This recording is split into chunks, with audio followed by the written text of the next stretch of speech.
नमस्ते बहनों। रक्षाबंधन की सबको खूब खूब बधाई हो। सबके भाइयों की लंबी उम्र हो। सबसे पहले राखी किसने बांधी थी? लक्ष्मी माता ने राजा बलि के बांधी थी।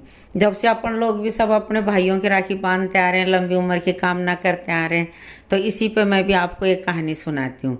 अगर कहानी पसंद आवे तो लाइक करना, सब्सक्राइब करना, बहना आगे बढ़ाना मेरे चैनल को भी। सुनना कहानी। बहुत समय पहले की बात है। देवता और दानवों में भयंकर युद्ध हुआ, जिसमें दानवों ने देवताओं को हराकर 3 लोक में अपना राज्य स्थापित कर लिया तथा दानवों का राजा बलि राज्य करने लगा तथा देवता इधर उधर भटकने लगे। आखिर सभी परेशान होकर भगवान विष्णु के पास गए, अपना स्वर्गलोक वापस दिलवाने की प्रार्थना करने लगे। तब विष्णु भगवान ने उन्हें आश्वासन दिया कि तुम्हारा स्वर्गलोक मिल जाएगा। भगवान विष्णु जानते थे कि राजा बलि बहुत बड़ा दानवीर है, इसलिए भगवान बावन का अवतार धरकर राजा बलि के द्वार पहुँचे, जहाँ राजा बलि यज्ञ कर रहे थे। ब्राह्मण के रूप में भगवान बावन के रूप में बलि से 3 पग जमीन मांगी। तब राजा बलि ने कहा कि आप कुछ भी मांग सकते हो, सिर्फ 3 पग जमीन का तुम क्या करोगे? लेकिन उन्होंने 3 पग जमीन की ही याचना की तथा राजा बलि ने वचन दिया और कहा ठीक है। दैत्यों के गुरु शुक्राचार्य ने राजा बलि को 3 पग जमीन देने के लिए काफ़ी मना किया, क्योंकि वो जानते थे कि बामन के रूप में स्वयं भगवान विष्णु है। राजा बलि ने गुरु की बात नहीं मानी तथा 3 पग जमीन नापने के लिए भगवान बामन को कहा। फिर क्या था, भगवान तो भगवान ही थे।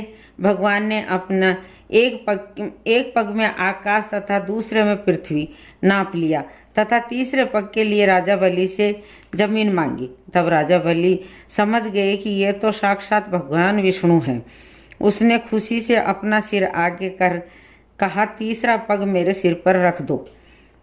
भगवान ने तीसरा पग राजा बलि के सिर पर रखते ही राजा बलि पाताल लोक में चले गए।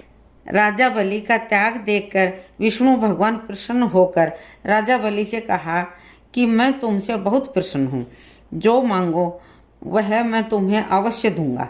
तब राजा बलि ने भगवान को वचनों में लेकर पाताल लोक का द्वारपाल बनने को कहा। भगवान खुशी खुशी तैयार हो गए तथा राजा बलि के द्वारपाल बन गए। काफ़ी समय बीतने के बाद जब भगवान विष्णु वैकुंठ लोक नहीं पहुँचे तो माता लक्ष्मी को बहुत चिंता सताने लगी तथा भगवान को ढूंढने के बहुत प्रयास किए, परंतु उन्हें नहीं मिले। माता लक्ष्मी उदास रहने लगी। तब नारद जी आए तथा उन्होंने बताया कि भगवान विष्णु तो पाताल लोक में राजा बलि के द्वारपाल बने हुए हैं। माता लक्ष्मी ने नारद से कहा कि कैसे भी करके भगवान को वैकुंठ में लाने का उपाय बताएं।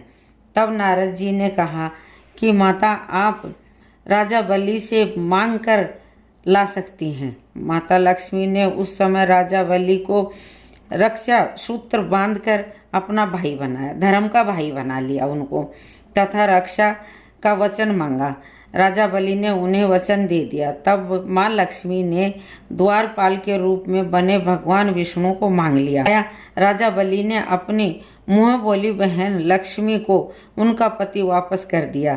कहते हैं कि पहला रक्षाबंधन माँ लक्ष्मी व राजा बलि ने मनाया था तथा उसके बाद हर वर्ष श्रावण मास की पूनम को रक्षाबंधन मनाया जाता है, क्योंकि उस दिन श्रावण मास की पूनम का दिन था।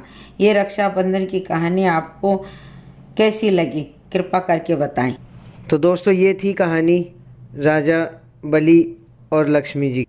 अब आप बताएं ये कहानी आपको कैसी लगी। पहली बार ये प्रयास किया है कि ये कहानी हम इस चैनल पे डाल रहे हैं। अगर आप लोगों को पसंद आए तो इसको लाइक करना, शेयर करना और चैनल को सब्सक्राइब करना, तो हमारा मनोबल बढ़ेगा और इस तरह की कहानियाँ, इस तरह की और ज्ञानवर्धक कहानियाँ जो है हम इस चैनल पर डालेंगे। तो मिलते हैं दोस्तों नए वीडियो में।